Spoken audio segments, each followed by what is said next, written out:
बिस्मिल्लाहिर्रहमानिर्रहीम। अस्सलामुअलैकुम dear students. आज हम जो टॉपिक स्टडी करने जा रहे हैं वो है न्यूक्लियर रिएक्टर।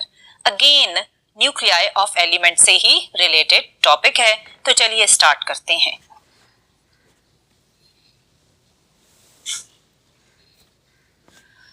डियर स्टूडेंट, आपने प्रीवियस लेक्चर्स में न्यूक्लियर फिशन के प्रोसेस को स्टडी किया था। आज हम न्यूक्लियर रिएक्टर में न्यूक्लियर फिशन को ही स्टडी करेंगे, लेकिन थोड़े से डिफरेंट अंदाज में। आपने पढ़ा था कि जब एक स्लो मूविंग न्यूट्रॉन यूरेनियम 235 पर फॉल करता है तो वो कन्वर्ट हो जाता है यूरेनियम 236 में, और फर्दर यूरेनियम 236 स्प्लिट हो जाता है almost two equal sized barium और क्रिप्टॉन में, और साथ ही रिलीज होते हैं 3 neutrons along with the release of 200 mega electron volt energy. इस प्रोसेस में जनरेट होने वाले 3 न्यूट्रॉन्स को अगर हम फर्दर प्रोसीड करवाएं तो प्रोसेस कुछ इस तरह कंटिन्यू होगा।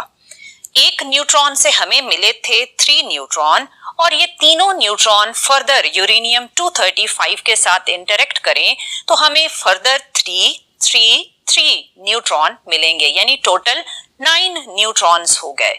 ये 9 न्यूट्रॉन्स अगेन 9 यूरेनियम 235 के साथ इंटरेक्ट करेंगे और 27 न्यूट्रॉन जनरेट हो जाएंगे।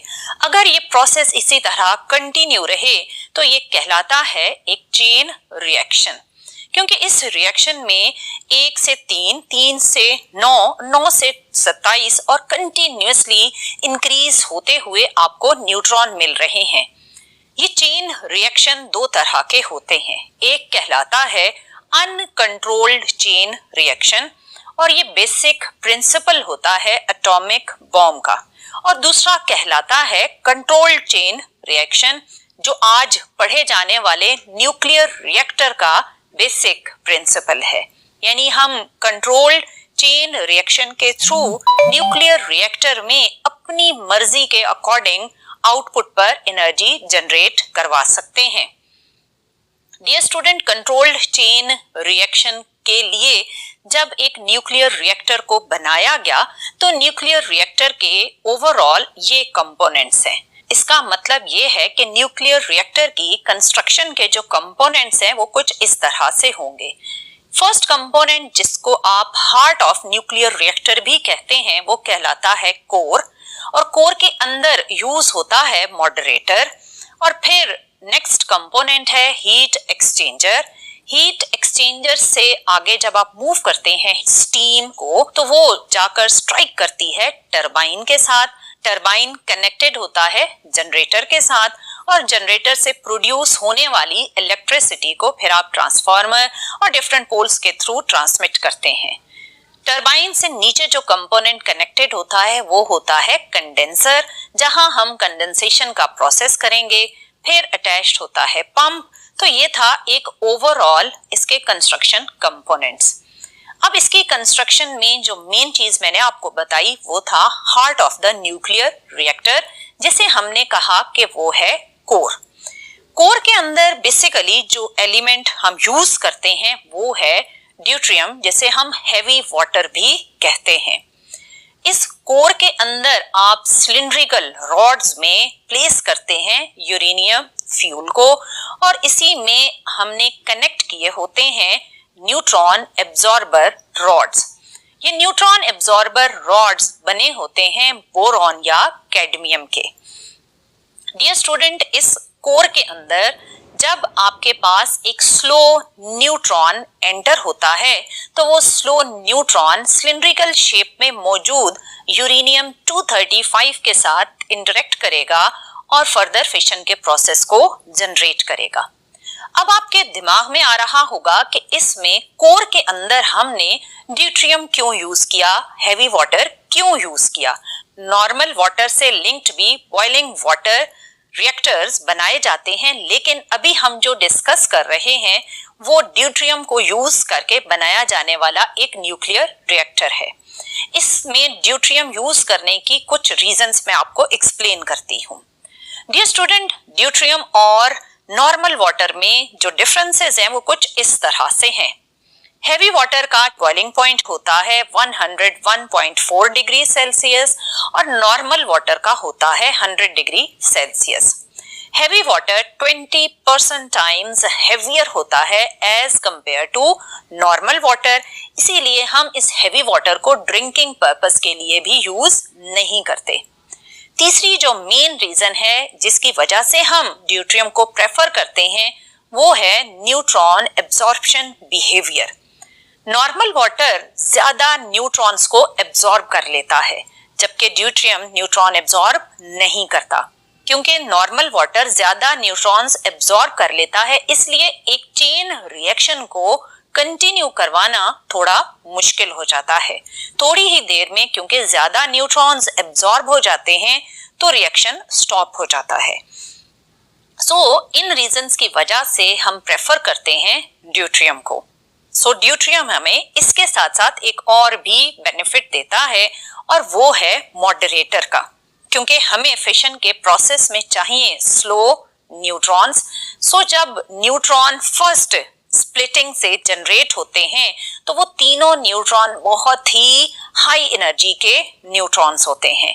इन न्यूट्रॉन्स को स्लो करने के लिए ड्यूट्रियम का रोल होता है। अगर एक न्यूट्रॉन ड्यूट्रियम के साथ कोलाइड करेगा तो वो बाउंस बैक करेगा और उसकी एनर्जी कम हो जाएगी। D2O या हैवी वाटर जिसे आप ड्यूट्रियम भी कहते हैं, ये हमें मॉडरेटर का रोल भी देता है। मॉडरेटर का मतलब है स्पीड को या एनर्जी को मॉडरेट करने के लिए, कम करने के लिए जो एलिमेंट यूज हुआ वो था ड्यूट्रियम। आपने देखा कि ड्यूट्रियम और नॉर्मल वाटर में क्या डिफरेंसेस थे, उनके बॉइलिंग पॉइंट में फर्क था, उनके मैस में फर्क था और न्यूट्रॉन एब्जॉर्प्शन पावर में भी फर्क था। और ड्यूट्रियम की वजह से हमें मॉडरेटर का भी रोल मिला। इसी कोर के अंदर जब हमने फिशन का प्रोसेस स्टार्ट किया तो स्लो न्यूट्रॉन की हेल्प से हमने स्टार्ट लिया था। जब स्लो न्यूट्रॉन इंसिडेंट हुआ तो बनने वाले थे 3 फास्ट न्यूट्रॉन। उन न्यूट्रॉन्स को आपने मॉडरेटर की हेल्प से स्लो कर लिया। वो 3 स्लो न्यूट्रॉन फिर फर्दर फिशन करेंगे और एक चेन रिएक्शन स्टार्ट लेगा और ह्यूज एनर्जी कोर के अंदर जनरेट होना स्टार्ट हो जाएगी। और इस ह्यूज हीट एनर्जी की वजह से कोर का temperature 500 degree Celsius, 600 degree Celsius और समटाइम्स इससे ज्यादा तक पहुंच जाता है।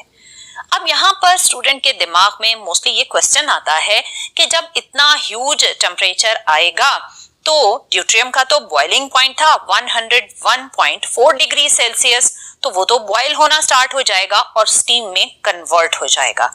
लेकिन यहाँ ऐसा नहीं होता और ऐसा करने से हम इस ड्यूट्रियम को किस तरह रोकते हैं, उसके लिए हम ये करते हैं कि कोर के अंदर हम एक ह्यूज प्रेशर जनरेट करते हैं। इसीलिए इन्हें प्रेशराइज्ड वाटर रिएक्टर भी कहा जाता है। ह्यूज प्रेशर जनरेट करने से ड्यूट्रियम का बॉइलिंग पॉइंट बहुत ज्यादा इंक्रीज कर लिया जाता है, क्योंकि डियर स्टूडेंट आपको पता है कि जब आप किसी लिक्विड पर प्रेशर कम करते हैं तो उसका बॉइलिंग पॉइंट कम हो जाता है और अगर आप प्रेशर बढ़ा देते हैं तो बॉइलिंग पॉइंट भी इंक्रीज हो जाता है। जब आपने प्रेशर को इंक्रीज किया तो ड्यूट्रियम का बॉइलिंग पॉइंट बढ़ा। बॉइलिंग पॉइंट बढ़ने की वजह से ड्यूट्रियम इतने हाई टेम्परेचर पर भी जाकर बॉयल नहीं होता। ड्यूट्रियम एक ह्यूज टेम्परेचर को कैरी करता हुआ इन डिफरेंट पाइप्स में जब मूव करता है तो हीट एक्सचेंजर के अंदर कनेक्टेड ये पाइप्स एक ह्यूज टेम्परेचर कैरी कर रहे हैं, जबकि हमने हीट एक्सचेंजर के अंदर जो वाटर फिल किया हुआ है वो नॉर्मल वाटर है जिसका बॉइलिंग पॉइंट है 100 डिग्री सेल्सियस। अगर आप अपनी बुक्स में देखें तो कोर के अंदर का जो वाटर है वो डार्क ब्लू कलर का है और जो हीट एक्सचेंजर के अंदर वाटर है वो लाइट ब्लू कलर का है, क्योंकि ये कलर डिफरेंस इंडिकेट करता है वाटर के डिफरेंस को। कोर में हैवी वाटर है और हीट एक्सचेंजर के अंदर है नॉर्मल वाटर। जब इन पाइप्स में एक ह्यूज टेम्परेचर कैरी करता हुआ ड्यूट्रियम हीट एक्सचेंजर के अंदर से मूव करता है तो ये पाइप्स हैं मेटेलिक पाइप्स। तो हीट कंडक्ट होगी और कंडक्शन की वजह से हीट एक्सचेंजर में मौजूद नॉर्मल वाटर बॉयल होना स्टार्ट हो जाएगा और एक ह्यूज स्टीम जनरेट करेगा। इस स्टीम का टेम्परेचर 300 डिग्री सेल्सियस तक होता है। अब आप इस पाइप से स्टीम को मूव करवाएंगे टुवर्ड्स द टरबाइन। क्योंकि ये हाई टेम्परेचर स्टीम है सो इसका प्रेशर बहुत ज्यादा होगा और इस ह्यूज प्रेशर की वजह से टरबाइन मूव होती हुई आपको नजर आई। जैसे ही टरबाइन मूव करेगी तो आपने जनरेटर्स में पढ़ा था कि टरबाइन के मूव करने से जनरेटर्स इलेक्ट्रिसिटी जनरेट करते हैं। सो ये टरबाइन कनेक्टेड होती है जनरेटर के साथ और जनरेटर प्रोड्यूस करता है इलेक्ट्रिसिटी जिसे आप ट्रांसफार्मर या पोल्स की हेल्प से ट्रांसमिट करते हैं। अगर आप टरबाइन के नीचे देखें तो आपको कंडेंसर नजर आएगा। ये कंडेंसर कंडेंसेशन का प्रोसेस करेगा। जब मैंने आपको विल्सन क्लाउड चैम्बर पढ़ाया था तो मैंने आपको कंडेंसेशन का प्रोसेस समझाया था कि कंडेंसेशन वो प्रोसेस है जिसमें वेपर्स वाटर ड्रॉपलेट्स में कन्वर्ट हो जाते हैं। सो यहाँ पर भी कंडेंसर यही करेगा कि कंडेंसेशन के प्रोसेस की वजह से वो वेपर्स जो स्टीम के वहां तक पहुंच रहे हैं उन्हें दोबारा वाटर में कन्वर्ट कर देगा और ये वाटर फिर आपको एक पंप नजर आएगा। इस पंप के थ्रू हम इस वाटर को दोबारा हीट एक्सचेंजर की तरफ ट्रांसपोर्ट कर देते हैं। सो आपने देखा कि किस तरह कोर के अंदर जनरेट होने वाली एक ह्यूज अमाउंट ऑफ एनर्जी को आपने ड्यूट्रियम के थ्रू हीट एक्सचेंजर तक कंडक्ट करवाया और हीट एक्सचेंजर से फिर स्टीम के प्रेशर को आपने यूज किया और कन्वर्ट किया स्टीम प्रेशर को इलेक्ट्रिकल एनर्जी में। सो डियर स्टूडेंट, यहाँ तक तो आपने ये देखा कि किस तरह कोर से आप हीट एनर्जी को मूव करवाते हैं टुवर्ड्स द आउटपुट और आपने ये भी देखा कि न्यूक्लियर फिशन में प्रोड्यूस होने वाली एनर्जी को आपने किस तरह यूजफुल पर्पस के लिए ट्रांसफॉर्म किया। अगर हम इसके कोर के अंदर डिफरेंट प्रॉब्लम्स को डिस्कस करें तो वो प्रॉब्लम्स कुछ इस तरह से हैं। क्योंकि हमने इसमें यूरेनियम को एज अ फ्यूल यूज किया है तो नेचुरल यूरेनियम में 99.28% होता है यूरेनियम 238 और यूरेनियम 235 की परसेंटेज है 0.72। आप देख रहे हैं कि इसकी परसेंटेज बहुत ही कम है। सो जब हम इस कोर को यूज करते हैं तो हमें यहाँ पर एनरिचमेंट के प्रोसेस के थ्रू यूरेनियम 235 की कंसंट्रेशन 0.72 से इंक्रीज करके 2 to 4% बनानी पड़ती है। इस इंक्रीज्ड यूरेनियम 235 की कंसंट्रेशन के साथ आप यूरेनियम फ्यूल को यूज करते हैं। अब जब इसमें न्यूट्रॉन फर्स्ट फिशन के प्रोसेस में जनरेट होते हैं तो हमें उनकी स्पीड को कम करना पड़ता है। क्यों? क्योंकि हमें फिशन इन यूरेनियम 235 के लिए जो एनर्जी चाहिए वो है 0.04 इलेक्ट्रॉन वोल्ट, जबकि जो न्यूट्रॉन रिलीज होता है उसकी एनर्जी होती है 2 मेगा इलेक्ट्रॉन वोल्ट से लेकर 5 मेगा इलेक्ट्रॉन वोल्ट तक।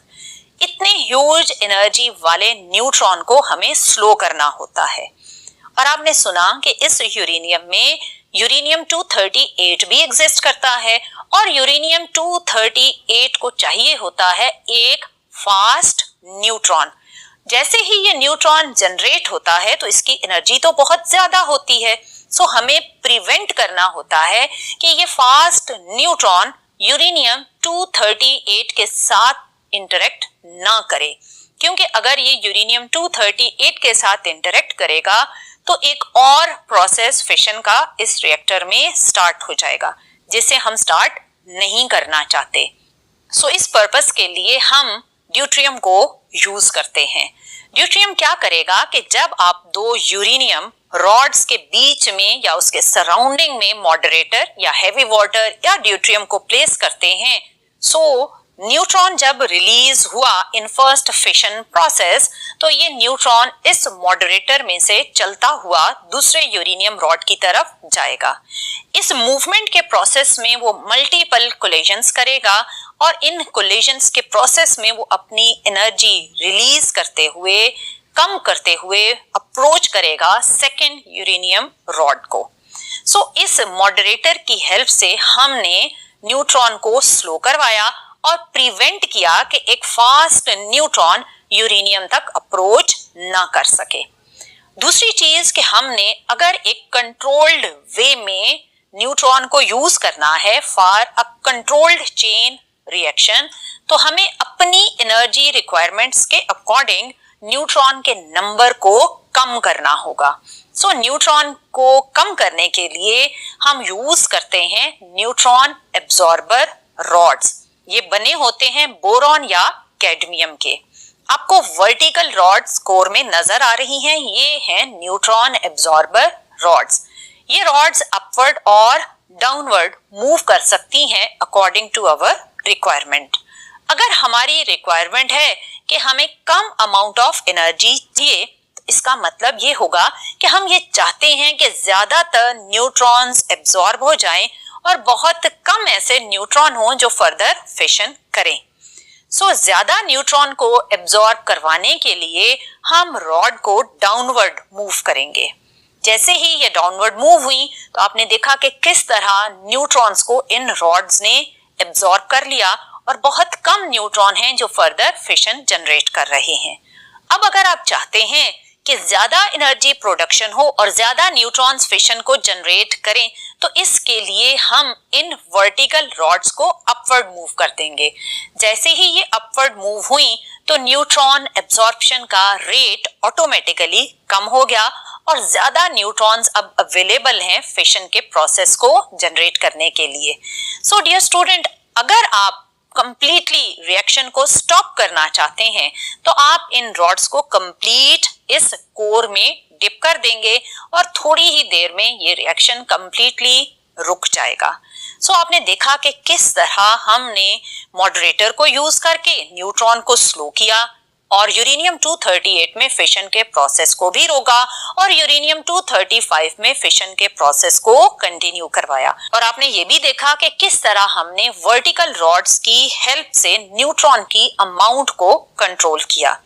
डियर स्टूडेंट, बोरॉन या कैडमियम वो मटेरियल होते हैं जो जब न्यूट्रॉन एब्जॉर्ब करते हैं तो वो अनस्टेबल नहीं होते, वो स्टेबल ही रहते हैं। इसीलिए हम इन मटेरियल्स को प्रेफर करते हैं क्योंकि न्यूट्रॉन एब्जॉर्ब करने से इनमें अनस्टेबिलिटी का फैक्टर नहीं आता। सो डियर स्टूडेंट, आपने देखा कि किस तरह एक फिशन के प्रोसेस से अपने डिफरेंट टेक्निक्स को यूज करते हुए रिएक्टर से एक यूजफुल अमाउंट ऑफ एनर्जी को प्रोड्यूस किया। डियर स्टूडेंट, इसका अगर हम ओवरऑल दोबारा रिव्यू करें तो इसमें कोर के अंदर आपने एक ह्यूज टेम्परेचर जनरेट किया without boiling the heavy water, और ये हैवी वाटर इन पाइप्स में मूव करते हुए टेम्परेचर को कंडक्ट करता है टुवर्ड्स द नॉर्मल वाटर। इसीलिए यहाँ पर क्योंकि हीट एक्सचेंज हो रही होती है, इसे हीट एक्सचेंजर कहा जाता है।